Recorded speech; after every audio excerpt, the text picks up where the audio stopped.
Assalamualaikum warahmatullahi wabarakatuh.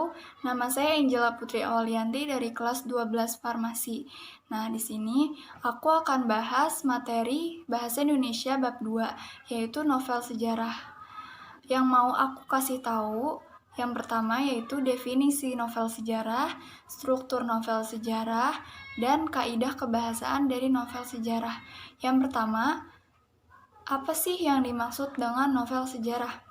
Novel sejarah adalah novel yang di dalamnya menjelaskan dan menceritakan tentang kejadian masa lalu yang menjadi asal muasal atau latar belakang terjadinya sesuatu yang memiliki nilai kesejarahan, bisa bersifat naratif atau deskriptif. Nah, itu tadi penjelasan dari novel sejarah. Novel sejarah juga memiliki struktur. Struktur yang pertama, pengenalan situasi cerita atau exposition orientasi. Dalam bagian ini, pengarang memperkenalkan setting cerita baik waktu, tempat, maupun peristiwa. Selain itu, orientasi juga dapat disajikan dengan mengenalkan para tokoh, menata adegan dan hubungan antar tokoh. Yang kedua, pengungkapan peristiwa. Dalam bagian ini, disajikan peristiwa awal yang menimbulkan berbagai masalah, pertentangan, ataupun kesukaran-kesukaran bagi para tokohnya. Yang ketiga, menuju konflik atau rising action. Terjadi peningkatan perhatian kegembiraan, kehebohan, ataupun keterlibatan berbagai situasi yang menyebabkan bertambahnya kesukaran tokoh. Yang keempat, puncak konflik atau turning point. Bisa juga disebut komplikasi. Bagian ini disebut sebagai klimaks. Inilah bagian cerita yang paling besar dan mendebarkan. Pada bagian ini, ditentukannya perubahan nasib beberapa tokohnya. Yang kelima, penyelesaian atau evaluasi, bisa disebut juga resolusi. Pada bagian ini berisi penjelasan ataupun penilaian tentang sikap ataupun nasib-nasib yang dialami tokohnya setelah mengalami peristiwa puncak itu. Yang keenam, koda.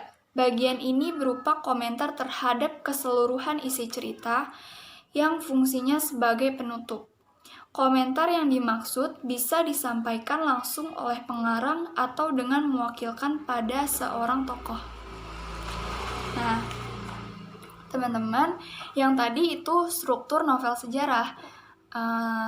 Sekarang aku pengen kasih tahu unsur kebahasaan novel sejarah. Yang pertama, banyak menggunakan kalimat bermakna lampau. Contoh yang pertama, dan bulan telah terbit bersamaan dengan tenggelamnya matahari. Telah di situ bermakna sebagai peristiwa yang telah terjadi. Contoh yang kedua, dan dalam salah satu kesempatan semacam ini pernah ia berkata secara. Nah, pernah di situ juga merupakan bentuk kalimat bermakna lampau. Kaidah kebahasaan yang kedua.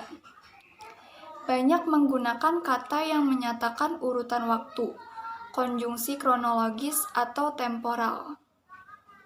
Nah, di sini aku kasih contoh.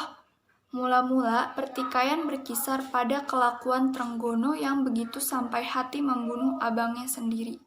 Gitu ya contohnya. Yang ketiga, banyak menggunakan kata kerja yang menggambarkan suatu tindakan atau disebut juga kata kerja material.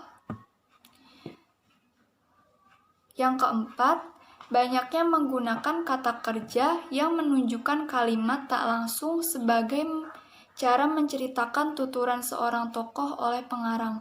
Misalnya, mengatakan bahwa, menceritakan tentang, menurut, mengungkapkan, menanyakan, menyatakan, menuturkan.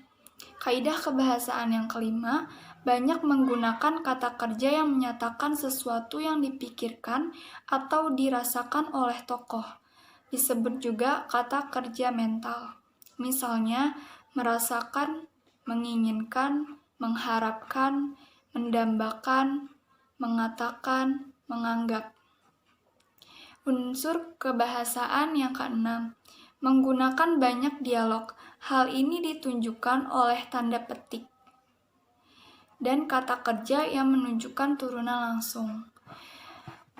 Kaidah kebahasaan yang terakhir atau yang ketujuh, menggunakan kata-kata sifat atau descriptive language untuk menggambarkan tokoh, tempat, atau suasana.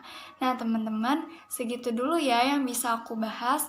Kurang lebihnya mohon maaf. Kalian bisa cari selengkapnya di buku atau dari sumber yang lainnya. Terima kasih. Wassalamualaikum warahmatullahi wabarakatuh.